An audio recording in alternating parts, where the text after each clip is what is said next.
All right, so as we look at this topic here, transforming radical functions, I wrote some notes over here on the right-hand side, just from based off of other transformations we've been practicing through the school year. I have the parent functions for both the square root graph over here on the left-hand side, and then I have the cube root graph, the cube function. Sorry, there we go. The cube root over here on the right-hand side. Again, as in all transformations, the h value, the number that's inside with the x, after it with a plus or a minus, shifts us left or right. The number outside at the back tells us we shift up or down. If a is a number bigger than 1, vertical stretch. If it's between 0 and 1, vertical shrink or compression. And then if a is negative, we reflect over the x-axis. Now, we haven't graphed, sometimes you don't graph these a lot, so we don't know what they look like compared to parabolic functions and cubic functions. So when we think about the square root graph, we can't take the square root of a negative. We can take the square root of 0. So the parent graph of the square root graph, it looks like it starts at the origin and it just does a slow curve up. You can start testing x values. If you put 1 in, you would get the square root of 1 is 1. So there's that dot. The next perfect square, you'd come all the way out here to 4, and that would finally get you up to 2. Okay? And so it's a slow growing graph as we go out to the right. The x cubed graph, again, same thing. It goes through the origin 0, 0. But we can take the cube root of negatives. If I put in positive 1, the cube root of positive 1 is positive 1. The cube root of negative 1 is negative 1, so it's there. Now if I choose, my next perfect cube would be 8. So if I came way out here to 8, and I would finally get up to the cube root of 8 is 2. And then same thing if I went over here to negative 8, I'd finally get negative 2 for a y value. So this is a kind of a sideways S, like the cubic graph is what it's like. It kind of grows slowly in both directions out. So again, not one we usually see that often, and so that may be the first time. So when we talk about reflecting about the x-axis in a couple of these problems here, reflecting about the x-axis takes us this direction. So our quadratic graph, or the square root graph, would actually come down and it would be this blue graph is what it would be if we reflected over the x-axis.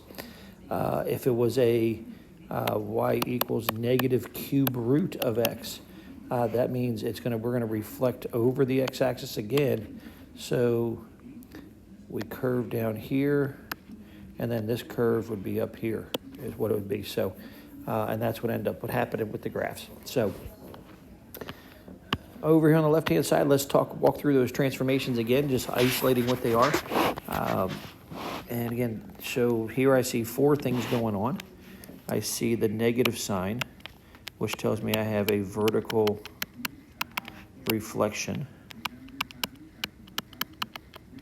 over x-axis. The 3/4, again, that's my a value is between 0 and 1, so I have a vertical shrink. On the inside, we have a horizontal transformation.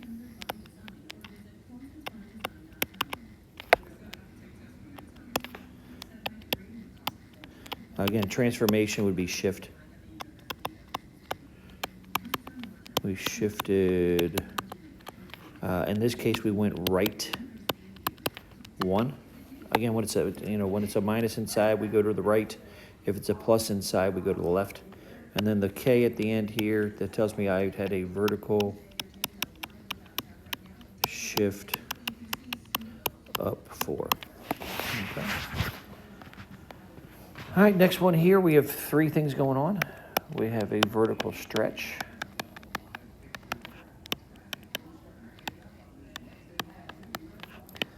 Up 4, of 4, sorry, vertical stretch of 4. We have a horizontal shift.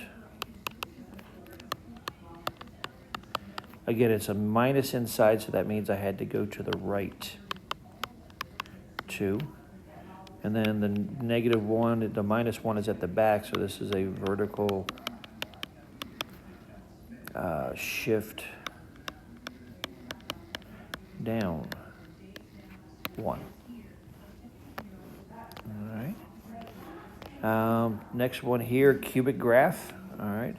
The -2, well, this could be rewritten as the cube root of x and then -2. So that -2 is the only thing that's taking place, and that is on the outside at the back. So that tells me I have a vertical shift down 2. 3 transformations here, a vertical shrink here. Inside, I have a horizontal shift. Again, it is a +1, so I went left 1.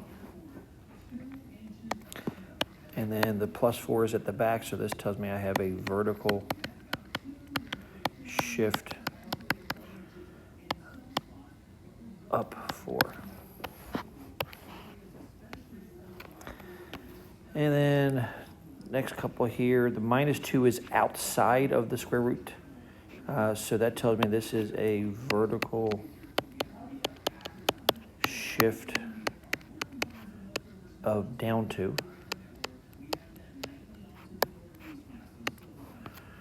And again, the +5 is outside at the back, so we have a vertical shift up 5.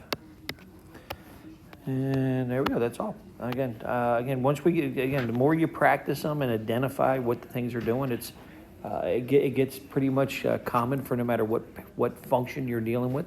Those values do the same thing. We didn't do any horizontal stretching and horizontal stretching and compression and flipping, just to make it a little bit easier in these videos.